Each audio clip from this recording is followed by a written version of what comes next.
কোর্টের অর্ডার হুবহু মানব, যার যে জায়গাটা ছিল সে পেয়ে যাবে। সুপ্রিম কোর্টের সিঙ্গুর রায় কার্যকর করতে তৎপর রাজ্য সরকার। মুখ্যমন্ত্রী জানিয়ে দিলেন আদালত যে সময়সীমা বেঁধে দিয়েছে অর্থাৎ 12 সপ্তাহের মধ্যেই জমি ফেরত দেওয়া হবে।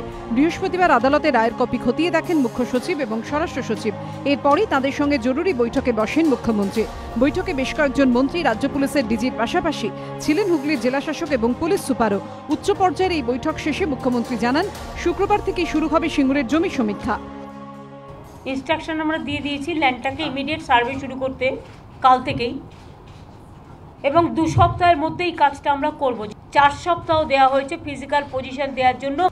উইদিন দ্য কোর্ট টাইম আমরা ফিজিক্যালি যে কাল্টিভেটেড ল্যান্ড, যে কাল্টিভেটেড যে এগ্রিকালচারাল লেবার, তাদের সবটা দিয়ে দেবো।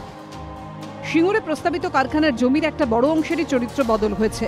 জমির বর্তমান যা অবস্থা তাতে অনেকেরই প্রশ্ন, জমি ফেরত পেলেও আর কি চাষ করা যাবে?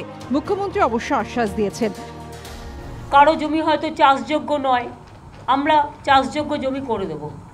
সেই সময় যদিও প্রয়োজন ছিল না, 2টো সাবস্টেশন তৈরি করে রেখে দিয়েছিল 47 একর জমিতে। তাহলে বুঝুন কিভাবে মানে চাষের জমিগুলোকে জোর করে নিয়ে এই যে করা হয়েছিল। কিন্তু 12 সপ্তাহের মধ্যে জমি চাষযোগ্য করে কি ফেরত দেওয়া আদৌ সম্ভব? জীবনে কাজ করাটাই চ্যালেঞ্জিং। 5 বছরে যদি 18টা ইউনিভার্সিটি তৈরি হতে পারে, 46টা সরকারি কলেজ তৈরি হতে পারে, 300টা SNSU তৈরি হতে পারে, 85টা ফাস্ট ট্র্যাক কোর্ট হয়েছে, 50টার ওপর মহিলা আদালত হয়েছে, তো এগুলো করেছি তো আমরা চ্যালেঞ্জিং এতেই তো করেছি।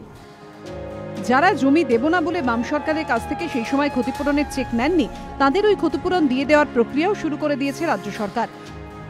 যারা টাকাটা নিয়েছে তাদের জমি ফেরত দেওয়া হবে, যারা টাকাটা নেয়নি তারা টাকাও ফেরত পাবে, জমিও ফেরত পাবে, দুটোই পাবে। মুখ্যমন্ত্রী জানিয়েছেন বর্গাদারদেরও ক্ষতিপূরণ দেওয়া হবে। সুমন ঘরের রিপোর্ট, ABP আনন্দ, কলকাতা।